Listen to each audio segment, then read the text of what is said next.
তো দিনটা ছিল 16 তারিখ। তখন একদম সব রক্তে লাল আর রাস্তার মধ্যে মিছিল আর মিছিল। তখন আমাদের শাড়িপাড়া থেকে পুরো দলবল নিয়ে আমরা বের হই এবং কিছু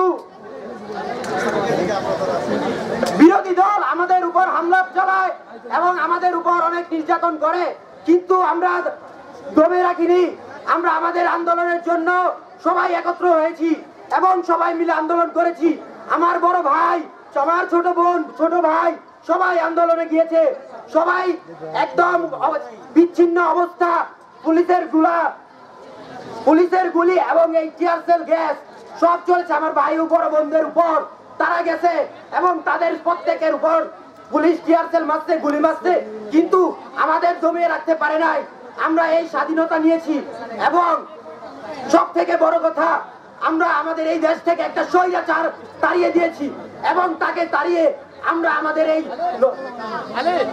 আমাদের এই দেশকে একদম ডেভেলপের উপরে নিতে যাচ্ছি।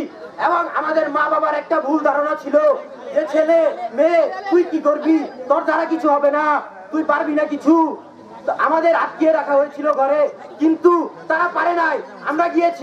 আমরা গিয়ে আমাদের দেশটাকে স্বাধীন করেছি এবং আমাদের এই নরসিংদীর অনেক বড় ভাই এবং বোন আছে যারা ওইখানে গিয়ে গুলি খাইছে। আমি নিজে ছিলাম, পুলিশ গুলি চালাচ্ছিল, একটা বিচ্ছিন্ন মুহূর্ত। তখন আমার গুলি যেন আমার শরীরে না লাগে, আমার দুই বড় ভাই আমাকে আগলে রেখে তারা নিজের শরীরে গুলি খেয়েছে, কিন্তু আমার শরীরে একটা গুলি আবার টিয়ার সেল গ্যাস লাগতে দেয় নাই। আমি ভুলে যাইনি কিছু। এবং আমরা এই স্বৈরাচার তাড়ানোর পরে থেকে আমাদের দেশে ট্রাফিক কন্ট্রোল, পরিষ্কার পরিচ্ছন্নর কাজ, তারপরে বন্যা এসেছে আমাদের দেশে, ওই ইন্ডিয়া বাঁধ খুলে দেওয়ার পরে যখন সেই বন্যা আসছে, তখন আমাদের দেশের ভাই বোনরা রাস্তায় নেমে পড়ছে ত্রাণের টাকার জন্য। এই ত্রাণের টাকা যখন আমরা নিতে এই শাড়িপাড়া এই নরসিংদীর রাস্তায় নেমেছি, তখন অনেক বিপক্ষ দল আমাদের বাধা দিয়েছে। তারা বাধা দিয়ে বলছে তোমরা এইসব কি করছো, তোমাদের এই আইডি কি, সার্টিফিকেট কি। তাদের মুখে আমরা চুনকালি দিয়ে টাকা সংগ্রহ করেছি, সংগ্রহ করে ত্রাণ দিয়েছি, বন্যার্থিত ভাই বোনদের পাশে দাঁড়িয়েছি। এবং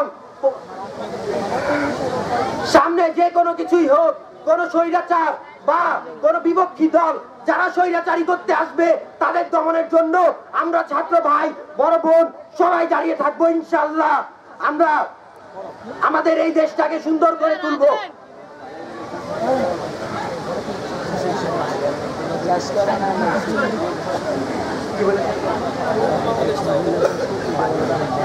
আমরা আমাদের এই বাংলাদেশ মাদক মুক্ত, দুর্নীতি মুক্ত, তার চাঁদাবাজ মুক্ত কোনো কিছুই দেখতে চাই না।